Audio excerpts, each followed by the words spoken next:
Então, vamos abrir a Bíblia em Provérbios, capítulo 4, versículo 23. O tema da mensagem é Conselhos para viver uma vida agradável a Deus. É uma série que eu chamo série Conselhos de Deus. É a parte 3. Conselhos para viver uma vida agradável a Deus. Isso é importante. Senão, como é que eu vou viver uma vida que Deus se agrada, se eu não souber? Todos acharam? Então, o provérbio diz o seguinte: sobretudo o que se deve guardar, guarda o coração, porque dele procedem as fontes da vida. Diga graças a Deus. Vamos orar, pedir a Deus que nos dê compreensão, discernimento. Feche os teus olhos, cubra a tua cabeça. Oremos ao nosso Deus agora.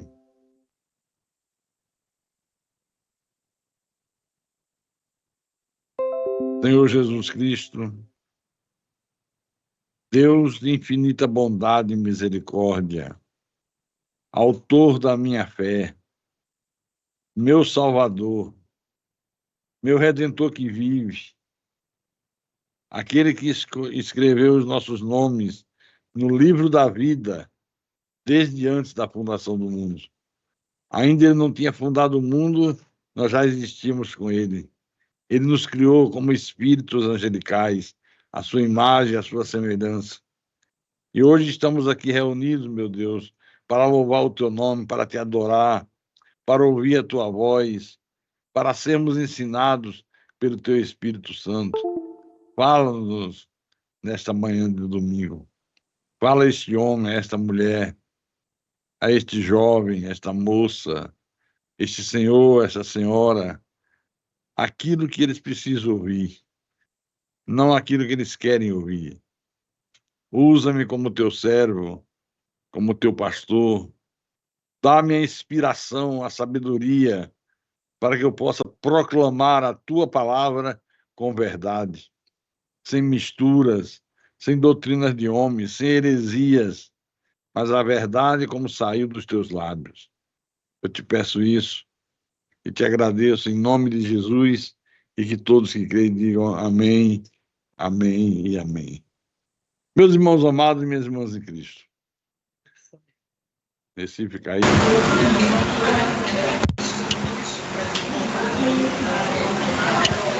Então, muito bem. Provérbios 4, 23. Sobre tudo que se deve guardar, guarda o coração, porque dele procede as fontes da vida. Essa palavra coração, no texto grego original, no texto bíblico, ela está se referindo não apenas às emoções, ela não está se referindo a esse órgão que bombeia o sangue, ela se refere à sede da nossa mente, à sede dos pensamentos, das decisões. Por isso é importante nós possamos proteger a nossa mente de influências negativas. Você tem que proteger a tua mente disso para a vida fluir de uma forma positiva, para que a vida flua de uma maneira agradável a Deus. Então, por exemplo, quando você vai numa loja e compra um automóvel 0 quilômetro, entrou na concessionária, escolheu o carro, você sai. Qual é a primeira coisa que você pega quando chega em casa? O manual. Não vem um manual? Você vai ler aquele manual, vem todas as instruções de como usar aquele automóvel, como é que faz isso, como é que faz aquilo. Se você vai no shopping, compra um celular, vem um manual, manual do fabricante. Você compra uma geladeira, vem um manual. Tudo que você compra, você recebe um manual do fabricante. Então, nesse manual, vem todas as instruções, todas, para você desfrutar o melhor daquele objeto que você comprou, daquele produto. Se você seguir todas as orientações, tudo aquilo que o fabricante recomenda, aquele aparelho, aquele objeto, aquele produto, vai proporcionar coisas boas para você, seja qual for a finalidade dele. Agora, quando você se converte ao Senhor Jesus Cristo, Preste atenção nisso aqui. Você recebe também o manual da vida, o manual do Criador. Qual é o manual da vida? Qual é o manual do Criador? A Bíblia Sagrada. Você recebe o manual quando você se converte a Jesus. Então, a tua vida sempre será boa ou será ruim, dependendo da obediência ou da desobediência ao manual do Criador. Se você obedece, vai ter uma vida excelente, sobre um modo excelente diante de Deus. Se você não obedece, vai ter uma vida desgraçada. Então, eu quero convidar os irmãos para que a gente juntos possamos ver mais algumas coisas do manual da vida. Coisas que você precisa obedecer para que viva uma vida sobre modo excelente. Por exemplo, ele diz: guarda a tua mente, porque dela procede as fontes da vida. Eu pergunto, o que que tem ocupado a tua mente? O que que tem ocupado o teu coração? Mente e coração é a mesma coisa. É a sede das emoções. É a sede das decisões que nós tomamos. Tudo passa pela mente. O que que tem ocupado a tua mente? Tudo que passa na tua vida, primeiro passa por esse processo mental. Tudo passa pela mente. Eu tenho visto muita gente, não são poucas, gente que frequenta igreja, gente que tem Bíblia debaixo do braço, gente que se diz cristã, gente que se diz de Deus, mas com a mente totalmente vazia. Gente de mente vazia. E mente vazia, diz o ditado popular, é a oficina do diabo.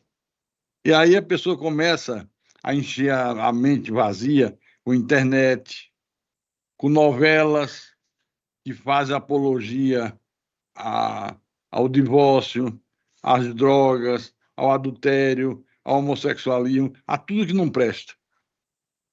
Então você começa a encher a tua mente vazia com essas coisas diabólicas. Você quer ver? Deixa eu fazer uma outra pergunta. Você deixaria um pedófilo entrar na tua casa e fazer amizade com teu filho? Sim ou não? Responde, igreja. Diga não. Você não deixaria um pedófilo entrar na tua casa e fazer amizade com teu filho? Você deixaria mulheres depravadas, mulheres que vivem de viver uma vida errada aos olhos de Deus, conviverem com o teu marido na tua casa, frequentar a tua casa, fazerem parte das reuniões sociais? Você deixaria? Você que é esposa, você faria amizade com homens depravados, homens que só pensam em sexo, só pensam em fazer coisas erradas? Você faria amizade com homens desse tipo a ponto de eles fazerem parte do teu rol de amigos? Sim ou não? Não, né? Eu tenho uma péssima notícia para dar. Não é boa notícia. Todos vocês, exceto alguma exceção, sem se perceberem, têm feito isso através da internet. Você sabia disso? Sem se aperceber, você tem feito isso. Porque a internet é uma coisa muito boa para se usar. É a maior invenção de todos os tempos. É fantástica, é extraordinária. Mas ela é muito boa para quem sabe usar. Quem não sabe usar é a mais poderosa arma já usada pelo diabo em todos os tempos. Para você ver o estrago que a internet, quando mal usada, pode causar. Agora, além desses males acima, pastor, mas peraí, o senhor disse que nós temos feito isso. Tem. Nas tuas redes sociais. Quantas pessoas fazem parte das tuas redes sociais? YouTube, WhatsApp, Instagram, Facebook. Gente que você nem sabe quem é, nunca falou, nunca viu e deixou acessar a tua rede. Fazer parte de amigos. Que amigos? Amigos que você não sabe nem quem é. Aí amanhã, essa pessoa que está na tua rede social começa a chavecar você, tentando induzir você a caminhos errados, tentando seduzir uma esposa. Às vezes uma esposa que está com problema no casamento, mal amada, aí vem o chavecador, aproveita a fraqueza da mulher e põe a mulher no mau caminho.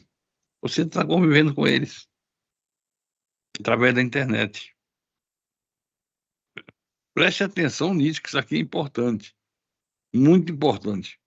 Agora, além desses males que eu acabei de falar, para quem não sabe usar a internet, ela causa outros males. Ela cria problemas de saúde mental. Olha o que a internet é capaz de causar.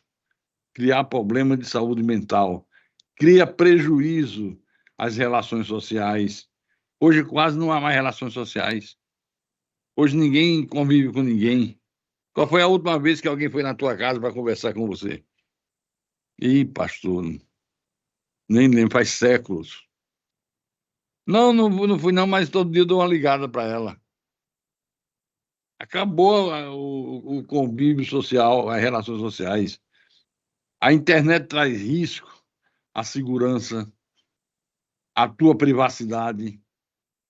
O cabo é um bandido, é um marginal, é um malfeitor, é um psicopata. Faz amizade com você, daqui a pouco você confia, dá o teu endereço. Eu moro em tal lugar. E não sabe que aquele indivíduo vai causar um mal violento na tua família. Além da disseminação da desinformação em larga escala. Isso é horrível. A internet hoje é um produto perigosíssimo.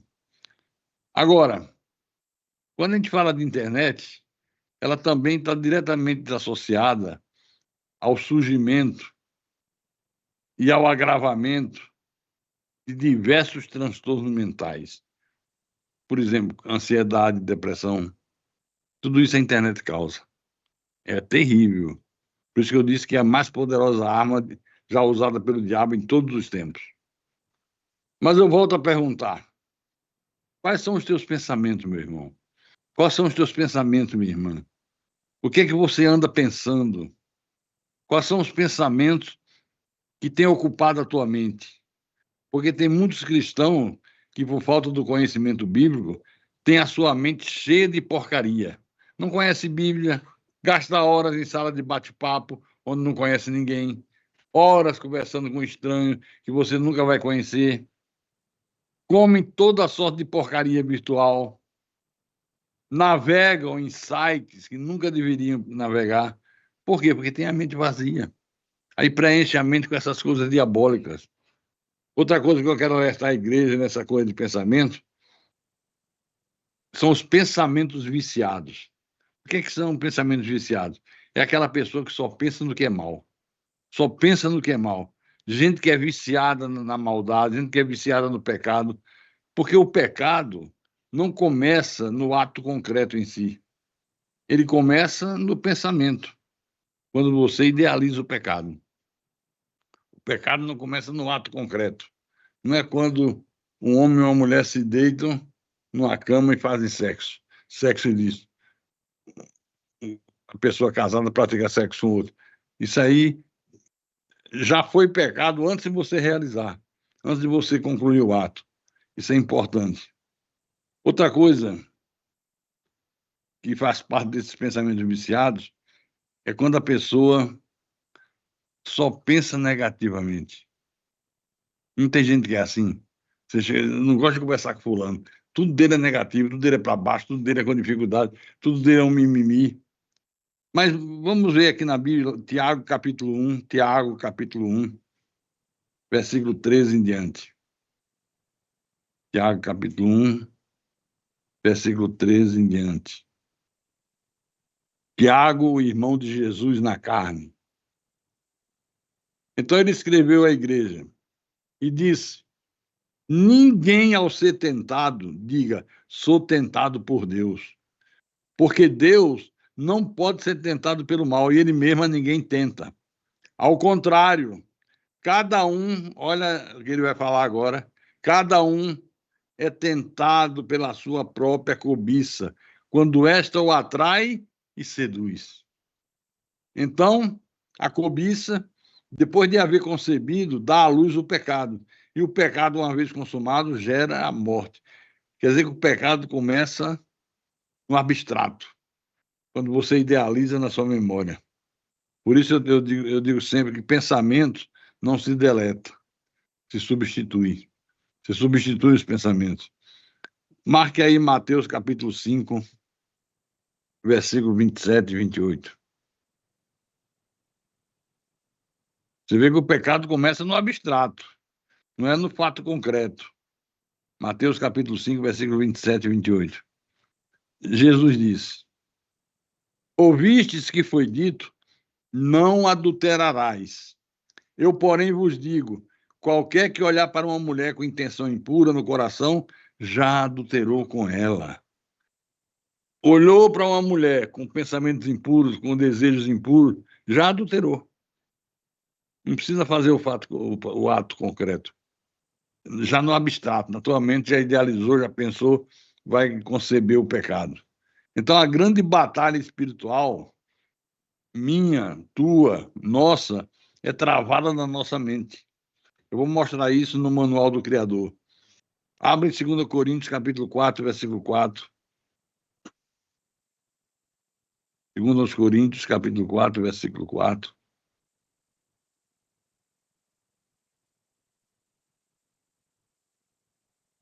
Encontraram? Vou ler. Nos quais o Deus deste século cegou o entendimento dos incrédulos. Olha só, o Deus deste século cegou o entendimento, preste atenção nessa palavra, dos incrédulos, para que lhes não resplandeça a luz do evangelho da glória de Cristo, o qual é a imagem de Deus. Ele cegou, trabalhando aonde? No entendimento, mente. Leia Hebreus 11, versículo 3. Hebreus capítulo 11, versículo 3. Agora diz o apóstolo: pela fé entendemos, olha aí a mente de novo, entendemos que foi o universo formado pela palavra de Deus, de maneira que o visível veio a existir das coisas que não aparecem, das coisas que não existem. Colossenses 3, versículo 2. Então ele falou de entendimento, continua em Hebreu falando que nós entendemos que o universo foi formado pela palavra de Deus. E agora em Colossenses capítulo 3, versículo 2, o apóstolo Paulo diz: pensai nas coisas lá do alto, não nas que são aqui da terra. Meu irmão, minha irmã, volta os teus pensamentos para Deus, volta os teus pensamentos para a glória de Deus, volta os teus pensamentos para as coisas boas, volta os teus pensamentos para aquilo que agrega valor na tua vida, volta os teus pensamentos para as coisas sagradas. Salmo capítulo 1, versículo 1 e 2. Ok? Vamos lá? Salmo 1, versículo 1 e 2. Diz assim o salmista: bem-aventurado, quer dizer, feliz, bem-sucedido, o homem que não anda no conselho dos ímpios, não se detém no caminho dos pecadores, nem se assenta na roda dos escarnecedores. Antes, ou seja, em vez disso, o seu prazer está na lei do Senhor, na palavra, e na sua lei medita de dia e de noite. O que é meditar? Analisar, discernir. Você analisa, você discerne com quem? Com a mente, a tua mente. Veja 1 Tessalonicenses, capítulo 5. 1 Tessalonicenses, capítulo 5, versículo 17. Vamos juntos? Agora, Paulo diz à igreja: orai sem cessar. Eu já vi pastores no rádio, na televisão, dizendo que é para orar as 24 horas do dia. Isso é uma besta quadrada. Uma besta quadrada. Como é que vai ficar 24 horas orando? Jesus disse: não é pelo muito falar que sereis ouvidos. A palavra de Jesus não é pelo muito falar. Aí vai o sujeito dizer: tá vendo? Orar sem cessar. Você tem que passar 24 horas por dia orando. Não. Orar sem cessar é você sempre estar conectado com Deus. Em tudo você fala com Deus. Todo dia você ora a Deus. Se agradece por uma refeição. Agradece pelo que está na mesa na hora do jantar. Se agradece pelos teus filhos. Isso nós fazemos todos os dias. Isso é orar sem cessar. Manter um hábito saudável de orar a Deus. Pastor, mas às vezes eu estou resolvendo um problema e estou numa audiência no Ministério do Trabalho e aquele monte de gente ao meu redor, como é que eu oro? Em pensamento. Deus lê o nosso pensamento. Ainda a palavra não nos chegou à boca, tu já a conhece toda. O salmista diz isso. Antes que a palavra chegue à tua boca, Deus já conhece ela toda. Amém? Então, Filipenses capítulo 4. Ore sem cessar, nunca abandone esse hábito de orar. Viu? Filipenses capítulo 4, versículo 8 e 9. Finalmente, irmãos, tudo que é verdadeiro, tudo que é respeitável, tudo que é amável, tudo que é de boa fama, se alguma virtude há e se algum louvor existe, seja isso que ocupe o vosso pensamento. O que também aprendeste e recebeste e ouviste e vistes em mim, isso praticai, e o Deus da paz será convosco. Diga glória a Deus. Então pense em coisas boas. Tem gente que só pensa em tragédia, em falência, em acidente, em fracasso, em doença, em morte, só pensa em coisa ruim. Não pode. Outra coisa importante são as atitudes. A fé sem obras é as atitudes que você toma na tua vida vão determinar as atitudes que a vida toma com você. Olha que coisa interessante. As atitudes que eu tomo com a minha vida vão determinar as atitudes que a vida toma comigo. Outra coisa, eu quero que vocês, irmãos, conheçam os elementos fundamentais para você tomar atitudes na sua vida. Existem elementos que são fundamentais. Por exemplo, o elemento emocional. Emocional. O apóstolo Paulo escreveu, apóstolo Paulo não, Salomão escreveu o Provérbio 24, versículo 10. Marca aí na Bíblia. Provérbio 24, versículo 10. Vou ler. Se te mostrares frouxo no dia da angústia, a tua força será pequena. Se você é uma pessoa para baixo, negativa, só pensa o lado ruim das coisas, você vai ter sérias dificuldades para tomar atitude nas coisas fundamentais da tua vida. Vai ter séria dificuldade. Se você se entregar aos problemas, se você se entregar às adversidades da vida, se você ficar com o seu emocional abalado, você terá muita dificuldade para tomar atitudes. E a vida é cheia de atitudes. Nós tomamos atitude todos os dias, para várias áreas, para vários problemas da nossa vida. Você concorda comigo? Sim ou não? Olha aqui. Abre Mateus. Como é importante a maneira como você vê o mundo. Capítulo 6.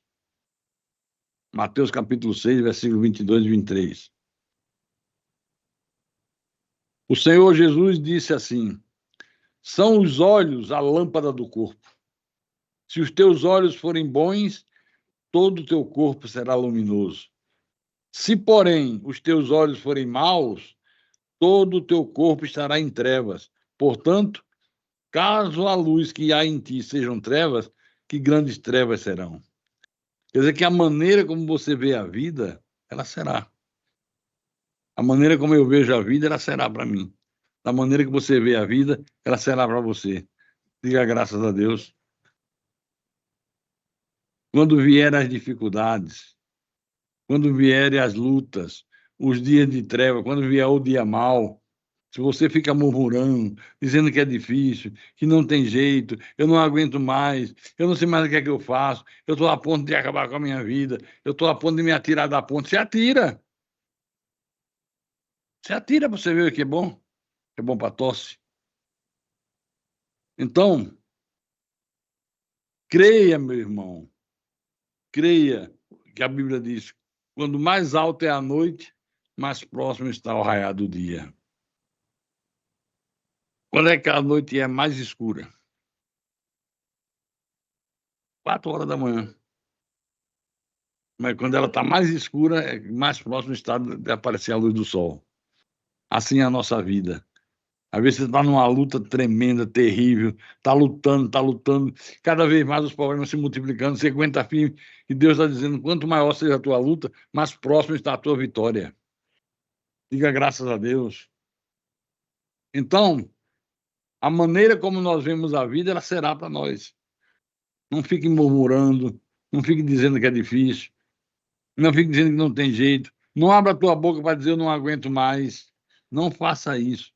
Quando vier essas dificuldades, creia que mais próximo está a luz de Deus. Haverá luz no final do túnel. Diga, eu creio. Então, tome atitudes. Haja. Vá em frente. Deus vai te dar a vitória, meu irmão. Não tenha medo de confiar em Deus. Eu não tenho medo de confiar em Deus. Eu já passei por situações extremamente difíceis. Eu não tenho medo de confiar em Deus. Eu confio em Deus obstinadamente. Diga graças a Deus. Agora, Deus não fará nada na tua vida que dependa só de você. Se depende só de você, Deus não vai fazer. Quem tem que fazer é você. Você pode fazer. Não é Deus que vai fazer. Tem coisas que só dependem da gente. Por exemplo, vir aos cultos. Precisa Deus te empurrar? Não, só depende de você. Você tem consciência, você sabe que tem que vir, sabe que Deus exorta a não deixar de congregar, como é costume de alguns. Então depende de você. Eu estou orando a Deus para Deus me levar para a igreja. Que conversa fiada é essa? Orar a Deus para Deus te levar para a igreja? Você é bebê? Um bebê está certo. Vamos orar para levar. Ele não vai só. Mas você, adulto, que tem consciência do que é certo e do que é errado, você tem que vir. Quer chova, quer faça sol. Pode chover canivete, você vem para os cultos, você participa dos cultos, diga glória a Deus por isso. Deus só faz aquilo que ninguém pode fazer, meu irmão. Deus só faz aquilo que ninguém pode fazer. Ele faz o impossível. Ele é o Deus das coisas impossíveis. Ele abre portas que ninguém pode fechar. Mas ele fecha portas que ninguém pode abrir. Esse é o Deus da Bíblia, esse é o nosso Deus. Outra coisa que você precisa é ter coragem para obedecer, é para romper relacionamentos ruins.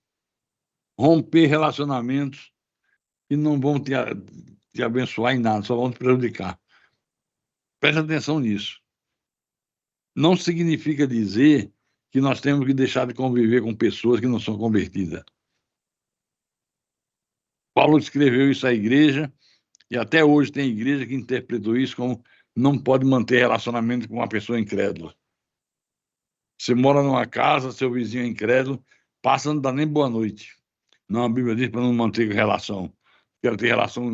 Isso é um fanatismo doido e exacerbado. Não é isso que ele está dizendo aqui. Paulo diz: se você pensar assim, você vai ter que sair do mundo. Vai ter que morar na Lua. Vai ter que morar em Marte. Você quer ver? Marca aí na tua Bíblia, 1 Coríntios. 1 Coríntios, capítulo 11, capítulo 5, versículo 11 em diante. Ok? 1 Coríntios, capítulo 5, versículo 11 em diante. Escreve o apóstolo para a igreja dos Coríntios.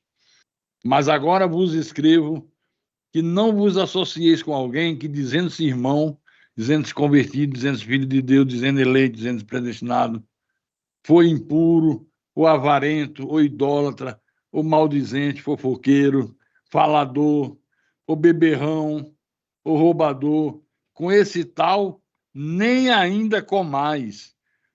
Deus está dizendo, com gente desse tipo, não sente com ele nem para comer uma pizza. Nem com ele comais. Versículo 12. Pois com que direito haveria eu de julgar os de fora? Diz Paulo. Eu não posso julgar os que estão fora da igreja. Não julgai vós os de dentro? Os de dentro nós podemos julgar. Os de fora, porém, Deus os julgará. Expulsai, pois, de entre vós o malfeitor. Nós julgamos os de dentro pelos seus frutos. É impossível, irmão, preste atenção nessa verdade. É impossível um predestinado ser chamado por Deus, ouvir a palavra de Deus e não ter a sua vida transformada. É impossível. É a palavra que faz isso. É o Espírito de Deus que transforma. Não depende da gente. Uma transformação absoluta. É isso que nós chamamos novo nascimento. Então, se a pessoa vem à igreja, ouve a palavra 3 meses, 6 meses, um ano, e continua com a vida errada, continua com a vida torta, pode apostar a sua vida que é um filho do diabo. Por isso ele disse: com esse nem ainda coma, se dizendo irmão, se dizendo convertido. Porque se você considerar essa pessoa convertida, você está dizendo que a palavra de Deus falhou. Você está dizendo que Deus não pôde fazer. E Deus pode todas as coisas em nome de Jesus. Agora, os de fora, Deus julga. Eu não posso dizer lá fora quem é de Deus, quem não é de Deus. Não posso. Eu não conheço o interior, Deus conhece. Deus sabe. Mas os que estão dentro, eu observo e vejo. Olha, está aqui há um ano, continua com um procedimento errado, continua traindo a mulher, continua traindo o marido, continua sendo desonesto, continua devorando as mulheres com os olhos, não pode vir para um rabo de saque.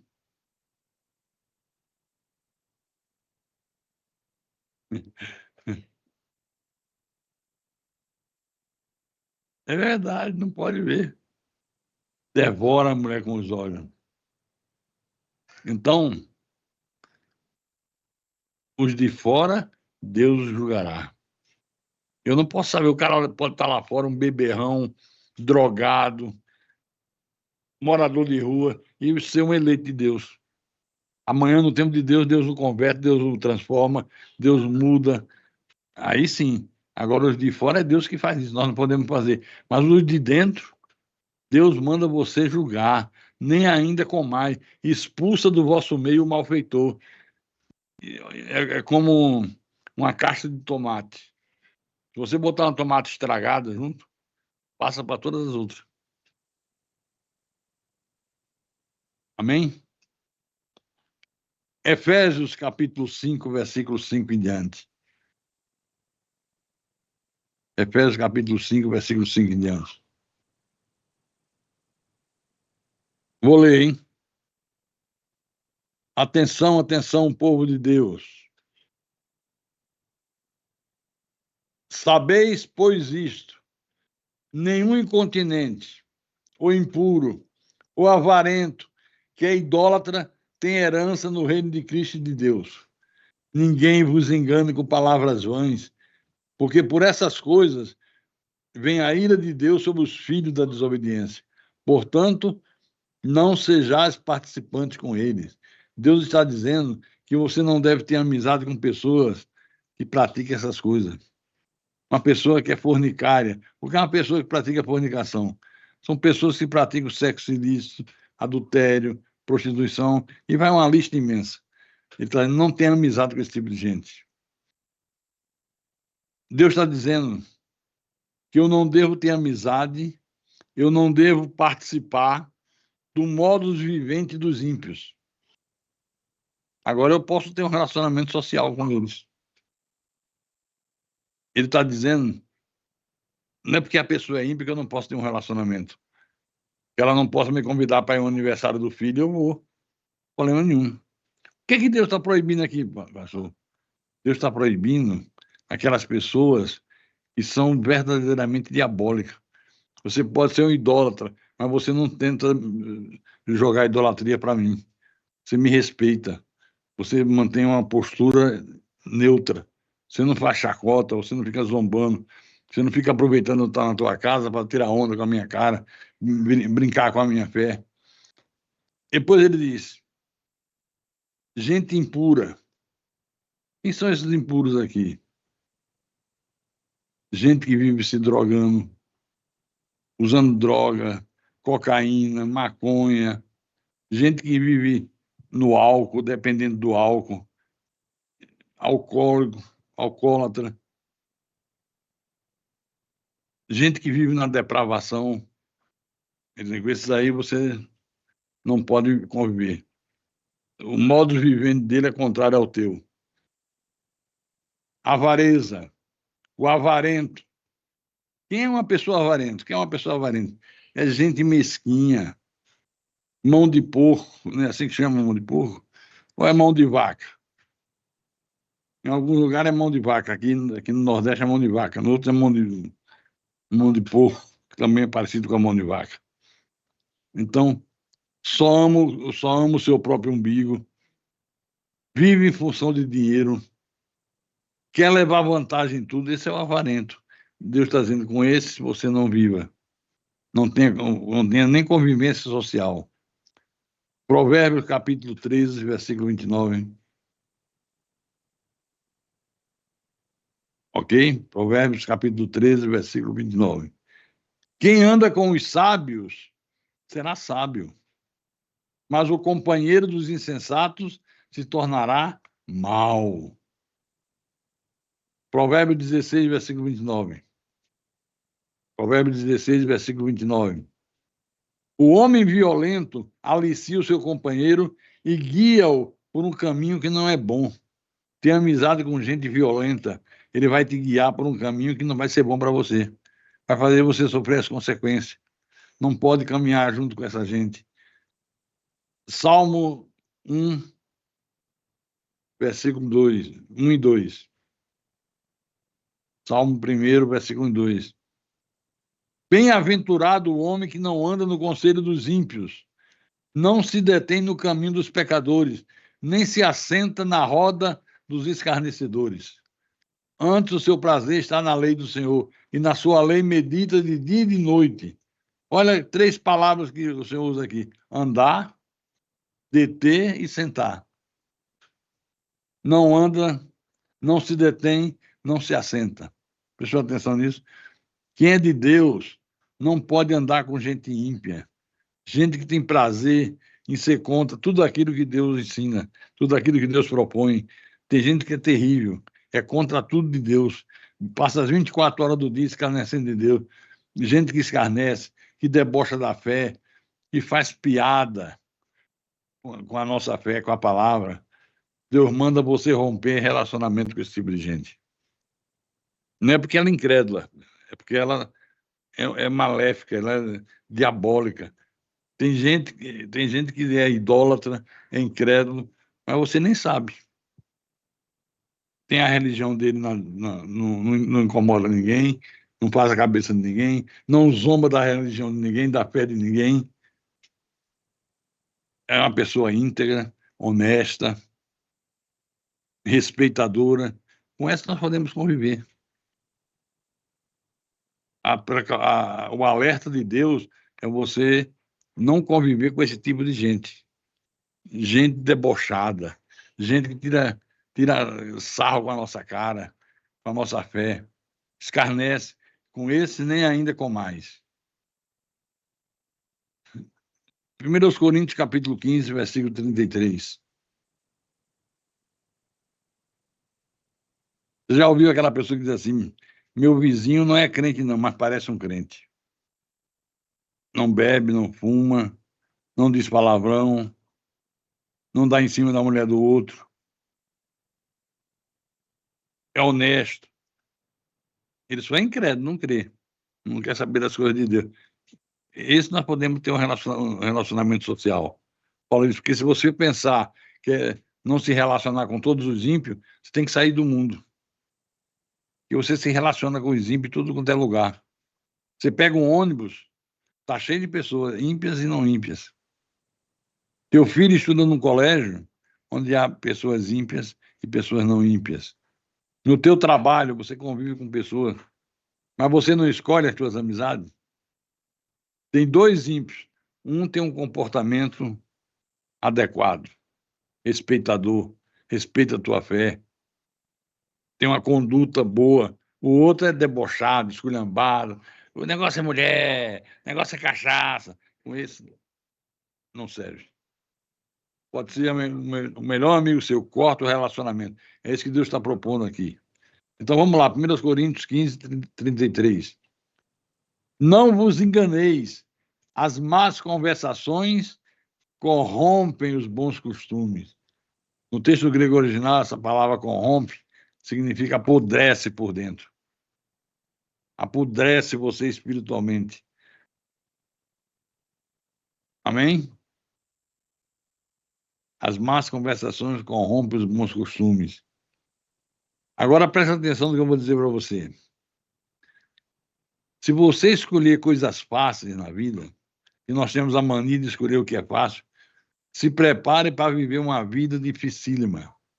Se você escolhe coisas fáceis na sua vida, se prepare para viver uma vida dificílima. Se você escolhe as coisas difíceis da vida, se prepare para viver uma vida boa. Tem gente que escolhe o que é fácil. Porque se fugir do que é fácil para o mais difícil, vai exigir maior esforço, vai exigir maior garra, vai pagar um preço para conquistar aquilo que é difícil. Mas depois, no final, o resultado de uma vida, da vida de um para a vida do outro é imenso. Amém? Então, nós devemos se preparar para enfrentar coisas difíceis, para coisas difíceis. Se escolher as coisas difíceis da vida, se prepare, vai vir coisa boa para você. Agora, antes de eu falar para vocês outra atitude que vai contribuir para você ter uma vida sobre modo excelente, eu vou fazer uma pergunta à igreja. Essa pergunta vale para a igreja de Fortaleza, igreja de Recife, igreja de Natal. Por que é que o leão é o rei dos animais, se ele não é o maior, nem é o mais forte? Como é que pode? Por que é que ele é o rei dos animais, se ele não é o maior, nem é o mais forte? Mas é o rei dos animais. O elefante é bem maior do que o leão, pesa 50 vezes o peso de um leão. E ele não é o rei dos animais, é o leão. Você sabia responder essa pergunta? Vou responder para você. O leão é o rei dos animais porque ele é o rei das atitudes. O leão é o rei das atitudes. O leão não tem medo de nada. Pode aparecer o que for diante dele, ele parte para cima. Ele vai com tudo. Ele não recua, ele não tem medo. Ele toma atitudes. Quando o elefante aparece, o elefante com aquele tamanhozão, aquela trombona, olha para o leão e diz: vou servir para churrasco de leão. Hoje o leão vai ter churrasco. Dona Maria ri. Quando o leão vê o elefante, ele lambe os beiços. Chegou o meu pedido do iFood. Elefante ao molho madeira. Chegou o meu almoço. Então, você não precisa ser o maior nem o mais forte. Precisa. Precisa de quê, então? Precisa tomar atitudes. Tomar atitude. Coisa que é difícil as pessoas tomarem. Porque, irmão, nós somos frágeis. Nós somos limitados. Mas o Deus que nós cremos não tem limites. O Deus que nós cremos é o Deus das coisas impossíveis. Amém? Então, eu quero caminhar para o final dessa mensagem falando de determinação.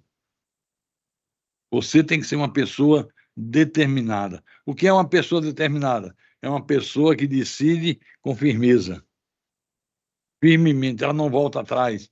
Ela toma a decisão, está determinada a se formar em medicina, ela vai se formar em medicina.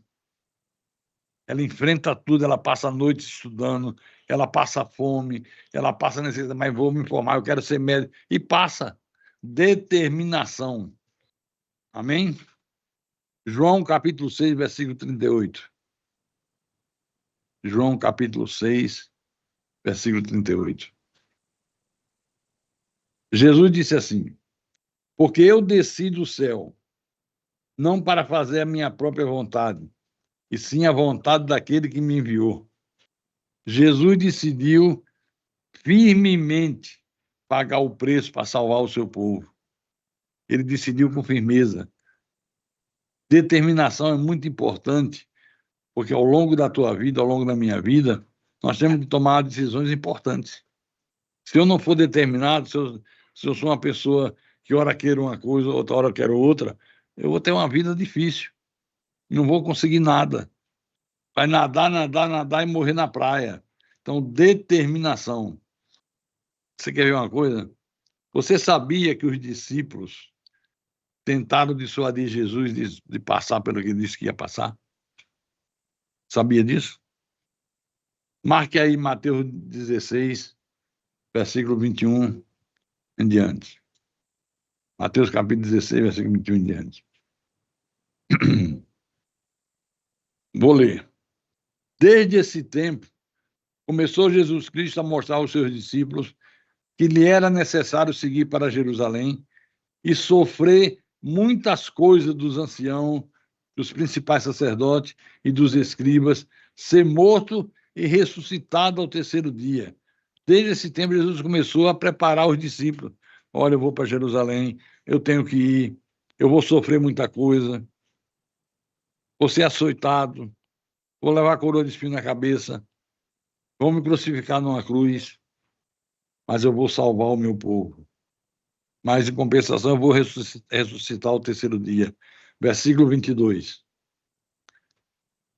E Pedro, chamando-o à parte, começou a reprová-lo, dizendo: tem compaixão de ti, Senhor, isso de modo algum te acontecerá. Pedro sempre tomando a frente dos outros. Era a personalidade de Pedro, tudo ele tomava a frente. Tudo ele queria ser o primeiro. Foram prender Jesus, pegou a espada, deu uma espadada. Se Jesus não faz assim para o cara desviar, tinha partido a cabeça do cara no meio. Cortou só a orelha. Jesus disse: a orelha é mole. A orelha é na hora aqui. Chamou Jesus de lado. Senhor, que história é essa que o senhor vai para Jerusalém sofrer? Onde o senhor aprendeu isso? O senhor está ficando louco? Está dizendo que tem que ir para sofrer, que vão te açoitar de chicote, vão te colocar uma coroa de espinho na cabeça, vão te pregar numa cruz. O senhor não pode pensar nisso, de maneira alguma isso vai acontecer. Tentando dissuadir Jesus de fazer o que Jesus estava determinado a fazer. Aí no versículo 23, Jesus voltando diz a Pedro: arreda, Satanás, tu és para mim pedra de tropeço, porque não cogitas das coisas de Deus e sim das dos homens. Então preste atenção, povo de Deus, não permita que nada nem ninguém faça você abrir mão das tuas convicções. Quando você determinar uma coisa, determine com firmeza. Não permita que ninguém venha dissuadir você a mudar. Jesus, como filho de Deus, viu que aquilo que ele ia sofrer exigia determinação. Ele estava convicto, ele estava preparado, ele disse: estou determinado, estou preparando vocês, estou avisando com antecedência, para vocês na hora não ficarem chocados. Eu vou para Jerusalém com um propósito: sofrer, vou pagar o preço para salvar o meu povo. Em Lucas capítulo 22, versículo 42,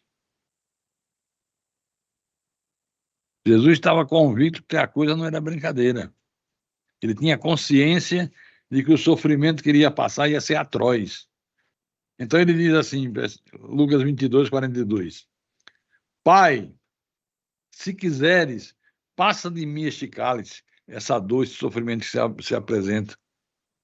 Contudo, não se faça a minha vontade, e sim a tua.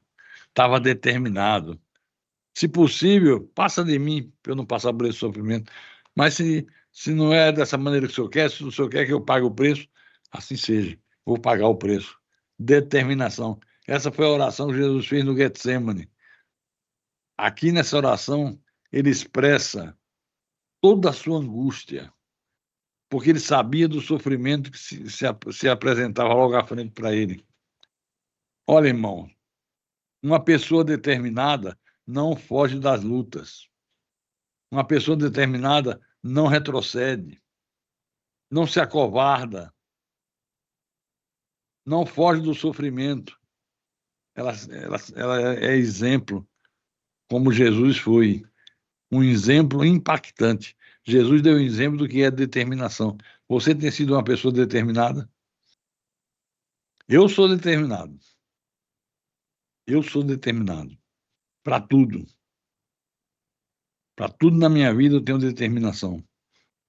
Se você perguntar a Penha como eu estava ontem à noite, você não acredita que eu esteja aqui pregando.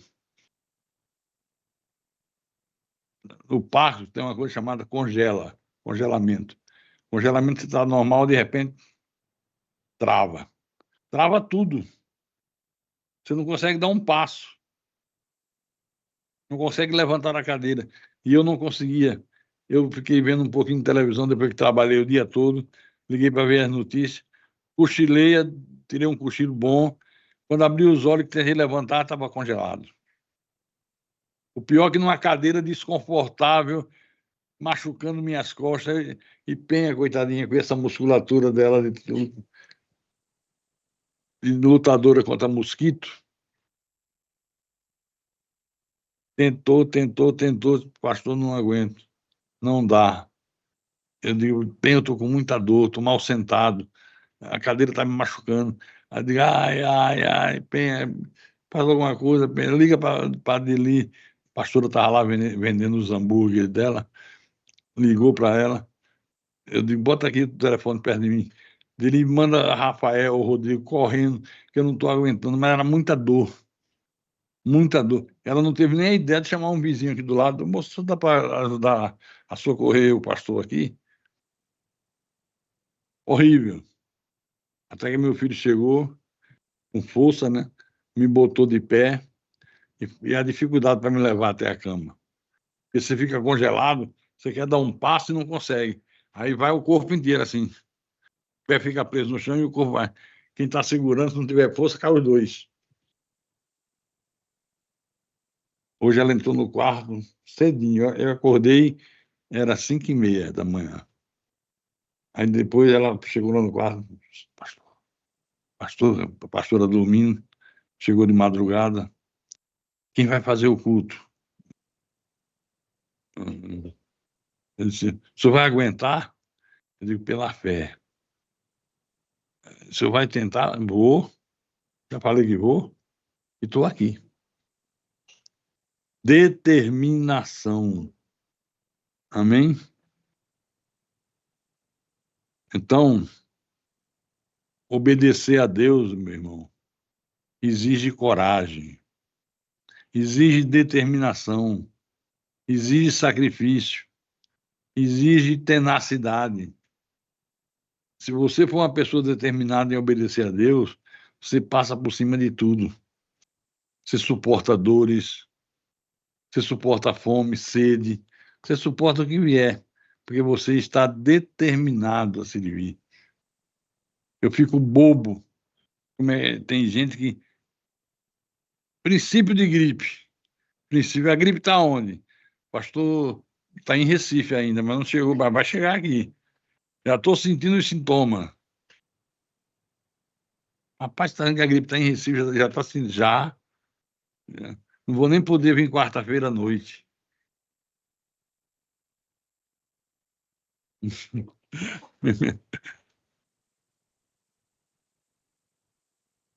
Não vai dar nem para eu ir quarta-feira à noite. E domingo que vem também não vou ir, não, pastor, porque eu já vou estar na metade da gripe. Gente que mora do lado da igreja tem a responsabilidade de abrir o templo, chega atrasado. Eu fico enlouquecido com essas coisas. Fico enlouquecido com essas coisas. Como é possível isso? Maldito aquele que faz a obra do Senhor relaxadamente. Tem que fazer com determinação, tem que levar a sério. É como quando você tem uma empresa. Eu vi na campanha para presidente em 1922, 2022. O Pablo Marçal foi um rapaz que foi candidato, cara super inteligente, milionário, tem muitas empresas. Ele disse numa entrevista, ele disse, olha, eu vou dizer qual é o segredo do meu sucesso. Aí disse, agora o mais importante, que eu deixei por último, Qual é o mais importante, Pablo? Ele disse: não colocar parente para trabalhar na sua empresa. Não colocar, pode ser sua mãe, seu pai, não bota. Você paga um salário para ele, mas não queira parente da empresa. E é verdade. É verdade. Parente, ele, porque é parente, não quer respeitar horário, quer privilégio, faz coisa errada, se a pessoa reclama. Você sabia que eu sou sobrinho do dono? Dá logo uma carteirada. Na igreja, às vezes, você pede um favor a um estranho e ele te serve melhor do que um que não é estranho, do que um que está dentro da igreja. Serve melhor. Eu fico enlouquecido com essas coisas. Um estranho é mais prestativo, chega junto do que aquele que está dentro da igreja. Não é estranho essas coisas? Sabe por quê? Porque na maioria das vezes falta às pessoas determinação. Eu tenho que ser determinado. Eu estou determinado a servir a Deus. Eu estou determinado a obedecer a palavra. Eu tenho que ser perdoador. Eu tenho que ser misericordioso. Eu tenho que dar pão ao faminto, água ao sedento. É isso que a Bíblia manda. Eu sou obrigado a fazer. Quer chova, quer faça sol. Não é para dar desculpa. Não é fugir da responsabilidade. É fazer aquilo que Deus espera que você faça. Lembra do exemplo do bom samaritano? Ia pela estrada que vai de Jericó a Jerusalém. Aí um homem foi assaltado. Roubaram tudo do homem, ainda deram uma surra, o cara ficou todo quebrado, semi-morto. Aí veio o sacerdote, aquela roupona de sacerdote, aquela roupona de padre, de missionário. Aí olhou para o cara e fez de conta que não viu. Ele que devia ser o exemplo, era o sacerdote, devia dar o exemplo. Passou direto. Veio em seguida quem? O levita. Aleluia! Eu canto muito bem, farinha no prato, farinha na cuia. Cantor, louvador, fez alguma coisa? Não. Aí veio um samaritano, que era odiado pelos judeus, era considerado uma sub-raça. Os judeus detestavam os samaritanos. Quando ele viu, parou, desceu do seu animal, cuidou do homem, limpou as feridas, passou óleo para não ressecar, botou em cima do cavalo, foi a pé e o homem em cima do cavalo. Chegou numa hospedaria e disse: ó, ele devia passar muito por ali, era conhecido. Vou deixar esse homem aqui contigo, que eu tenho um compromisso lá na frente. Está aqui dinheiro para o que ele precisar. Se precisar de mais, pode usar, aqui na volta eu te pago. Eu, se fosse o sacerdote e o samaritano, não, o levita, eu tirava a roupa, queimava e nunca mais queria saber de Deus de nada. É verdade. Nós temos que ser exemplo. Sal da terra, luz do mundo. Você tem que ser exemplo. Você tem que deixar de ser sovina. E existe essa palavra, sovina? Hein? Mas você sabe o que é sovina? É o mão de vaca. É o avarento. Eu tive um tempo que eu vi o pessoal falando, é muito sovina. Sovina, sovina é isso. Aqui no Nordeste. Tempos antigos. Deixa de ser mão de vaca. Deixa de ser presepeiro. Deixa de fingir ser o que você não é. Começa o culto, tá um louvor, todo mundo louvando, falando com Deus. Eu, às vezes, estou com meus olhos abertos, observando. Não é curiosidade, não, é observação. Aí vejo um, eu te amo mais que a abelha, e o cara tá à vontade de ir lá e dar um tapa na mão para o celular voar longe. Falta de respeito com Deus. Não pode ser assim. Louva a Deus, fala com Deus, ora. Você não é débil mental. Você tem tua mente boa, saudável. Então fala com Deus. Será que você não tem nada para falar com Deus? Será que você não tem nada, pelo menos, para agradecer a Deus pela tua vida, pela vida da tua mulher, do teu marido, dos teus filhos? O louvor serve para tudo. A pessoa está. Às vezes eu fico pensando que ela está sendo arrebatada, participando do arrebatamento. Pastor, fui arrebatado. Mandaram para mim uma fita um dia desse, para eu assistir e dar minha opinião.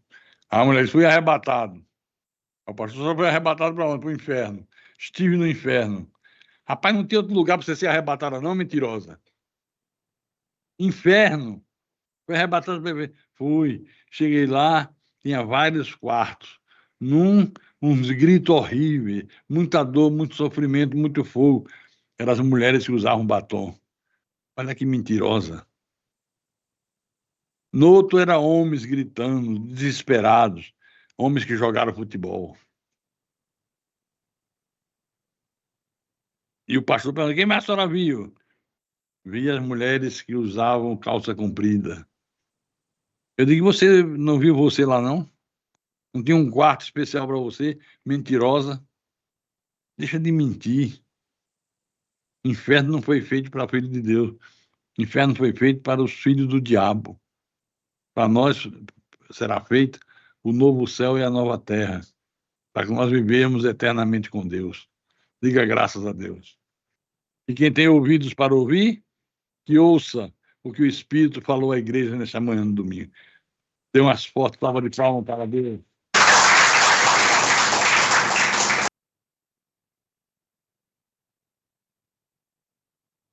Fique de pé, feche os teus olhos, curva a tua cabeça.